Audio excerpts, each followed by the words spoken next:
Hey guys, what's up? James Alba here. In this video, product review lang muna tayo tungkol dito sa pre-workout na nabili ko sa Shopee. Eto siya guys. This is the Roll 1 Roar Ferocious pre-workout. So, medyo mahaba yung pangalan niya. But anyway, nabili ko ito sa Shopee sa halagang 950 pesos. I think this is one of the cheapest pre-workout that you can find online. So if you are interested in this product or gusto nyo bumili nito, I will put a link in the description box below so that you can check it out for yourself. But before that, please make sure to finish this video first kasi para malaman nyo din kung sulit nga ba itong bilhin and if I can recommend this product to you guys. Kaya stay tuned. Hey guys, welcome back. So bago natin pag-usapan or bago natin simulan ang ating product review, pag-usapan muna natin kung ano nga ba itong pre-workout. So, pre-workout guys is just a supplement that you take before going to the gym and doing your exercise. It will help your body by providing you an extra boost of energy, improving your mental focus and concentration, keeping you awake and alert, meaning hindi tayo aantukin during our workouts. And also, it will improves your muscular endurance and helps delaying muscle fatigue.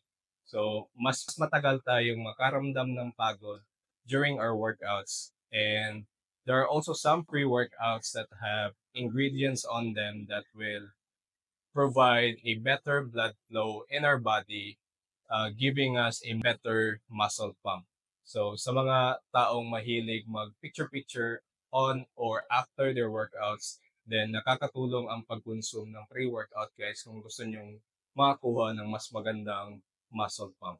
So, punta naman tayo sa mismong product. So, simulan natin yung product review natin.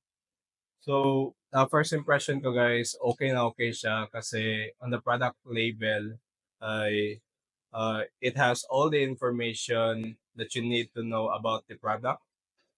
The ingredients guys, yung amount or dosage per serving ng ingredients ay kompleto din. And then it also has instructions on how and when to use the product. Kaya it's a good thing guys.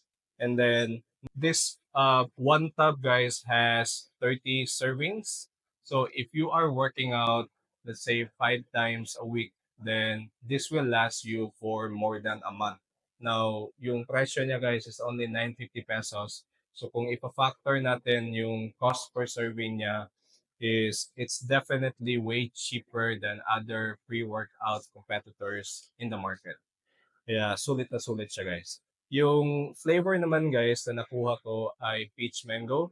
Now they do have I think more than 5 flavors to choose from. So pili na lang kayo guys kung ano yung gusto nyong flavor. But sa lasa naman niya guys, I think it sits in the middle. So hindi siya matamis, hindi din siya matabang. But taste and flavor is subjective, right? It's differ from person to person. Kaya subukan nyo lang guys kung magustuhan nyo yung peach mango or kung ano yung flavor na gusto nyo bilhin. Speaking of mixability naman guys is wala naman siyang problema. It easily dissolves in water or in cold water. Huwag lang yung hot guys kasi much better magtimpla na lang kayo ng kape kung mainit na tubig yung gagamitin nyo. But wala naman siyang problema sa mixability guys, kaya goods din siya. Napunta naman tayo sa supplement packs guys. So pag-usapan natin yung mga ingredients na nasa pre-workout na to. So I'll just highlight I think 3 ingredients na para sa akin ay mahalaga na nasa isang pre-workout. At yung una guys is yung caffeine. The amount per serving ng caffeine na nasa pre-workout na to guys is 175 milligrams per serving. If you don't know pala guys, the suggested daily intake of caffeine for a healthy adult ay nasa 400 milligrams per day. It is equivalent to 4 cups of brewed coffee. So having a 175 milligrams of caffeine per serving ay maganda siya guys kasi you still have a room for other caffeinated products. Like you can still take your morning coffee and then maybe drink energy drinks and then take this pre-workout and you still won't surpass that 400 milligrams of caffeine mark. And then the next is yung beta-alanine. Now, yung effect ng beta-alanine guys is gaya ng sinabi ko kanina sa what is a pre-workout, ay responsible for improving our muscular endurance and delaying muscle fatigue. So yung mas matagal tayong makaramdam ng pagod during our workouts. But the bad news is yung amount per serving lang ng beta-alanine is nasa 1.2 grams. Now, that's is on the lower side kasi yung standard or suggested amount per serving ng beta-alanine is nasa 2 grams to 5 grams. But mind you guys, wag niyo maliitin yung kahit 1.2 grams lang siya guys, mafe-feel niyo pa rin yung effect ng beta-alanine, especially yung side effect niya guys. I just want you to be aware na hindi lang positive effect yung makukuha nyo sa isang pre-workout, meron din itong mga side effects katulad ng posible kayong maka-experience ng tingling sensation or para kayong parang may tumutusok-tusok na karayom sa inyong balat. So that's the side effect of beta-alanine guys. But that sensation is actually harmless and mawawala din naman siya guys after 20 to 30 minutes of consuming this product. And then the last ingredient guys is yung citrulline. So yung effect naman ng citrulline guys is this will help your body by improving your blood flow, giving you a more better muscle pump. So yun yung sinabi ko kanina na kapag ikaw ay isang tao na mahilig mo picture-picture on or after your workouts, then you should buy a pre-workout that has a citrulline as an ingredient. The amount per serving ng citrulline for this pre-workout is only 2 grams. Now, the standard or suggested amount per serving for the citrulline for it to be effective, dapat nasa 6 grams to 8 grams range siya guys. So, yung mga other ingredients talaga ng product na to is on the lower side, except for the caffeine. And then lastly guys, I also want to mention yung calories per serving pala nito guys is only 25 calories per serving. So this is perfectly suited sa mga taong on a calorie deficit or in a strict diet kasi it's only 25 calories per serving guys. It won't do much on your daily calorie intake.